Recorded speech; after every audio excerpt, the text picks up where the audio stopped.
Kita masuk ke materi yang menarik, yaitu scope atau lingkup hidup suatu variabel di JavaScript. Langsung kita lihat lingkup hidup adalah gimana kita bisa akses satu variabel, karena ternyata ada aturan-aturan ketika kita mendeklarasikan variabel. Apakah variabel ini bisa diakses dalam fungsi atau enggak, atau sebaliknya bisakah kita akses di luar fungsi atau enggak. Langsung kita lihat ada dua jenis, istilahnya ada global dan juga lokal. Global adalah umum, cukup jelas. Lokal hanya di bagian tertentu aja. Ketika kita mendeklarasikan satu variabel, misalnya saya punya variabel teks, namanya seperti biasa, sekolah coding tentunya. Nah, variabel ini otomatis menjadi global atau dia bisa diakses dari mana saja. Misalnya saya mau ngeprint variabel teks ini seperti yang kita udah lihat di bagian-bagian sebelumnya. Ini boleh atau kita bisa lihat langsung hasilnya. Begitu juga kalau teks ini mau kita akses dalam satu fungsi, misalnya saya punya fungsi print text, lalu isinya adalah ngeprint fungsi ini. Jangan lupa kita panggil fungsinya untuk mengeksekusi kodenya. Kita akan melihat hasil yang sama. Pastikan kalau kita ubah masih tampil perubahannya. Jadi istilah variabel teks ini adalah global karena dia bisa diakses dari mana aja. Mau di dalam fungsi ataupun di luar fungsi dia bisa kita akses. Kita masuk ke materi berikutnya, yaitu local variable atau variabel yang hanya bisa kita akses di bagian tertentu. Variabel sendiri ketika kita deklarasikan di dalam fungsi, dia otomatis menjadi local variable seperti ini. Local variable.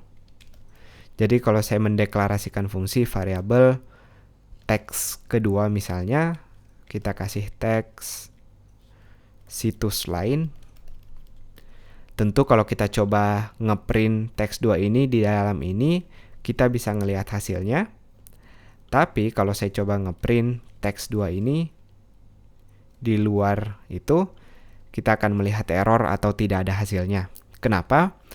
Karena ketika kita mendeklarasikan variabel seperti ini di dalam satu fungsi, variabel ini berlaku lokal atau hanya berlaku di dalam fungsi ini sendiri.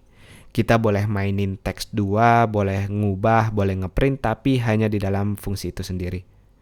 Makanya ketika kita coba ngeprint di luar, kita nggak bisa lihat hasilnya. Nah, ini ada cara kalau teman-teman mau deklarasiin fungsi di dalam function, tapi mau dia global. Caranya simple, yaitu kita mendeklarasikannya tanpa kata kunci var sebelumnya.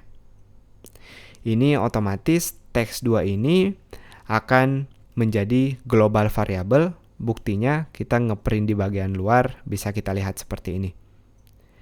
Jadi kalau teman-teman mau deklarasiin fungsi dalam satu function seperti ini, tapi mau dia global atau bisa diakses dari mana aja, kita nggak menggunakan kata kunci var seperti biasa.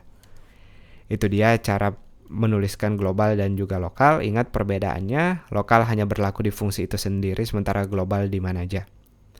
Satu contoh sederhana lain, misalnya kita ngubah teks ini, misalnya kita ngeprint teks, yang sebelumnya teksnya sekolah coding 123, ketika fungsi print text saya panggil, saya mau mengubah nilainya menjadi situs lain. Yang akan kita lihat sekarang adalah situs lain. Karena meskipun variabel ini udah kita deklarasiin, tapi kita manggil print text di sini, di mana dia otomatis mengubah teks karena teksnya ini global atau bisa diakses dari mana aja.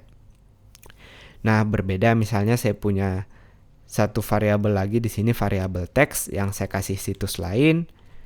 Kita udah belajar kalau kita pakai kata kunci var, dia akan menjadi lokal atau hidup di dalam fungsi itu sendiri.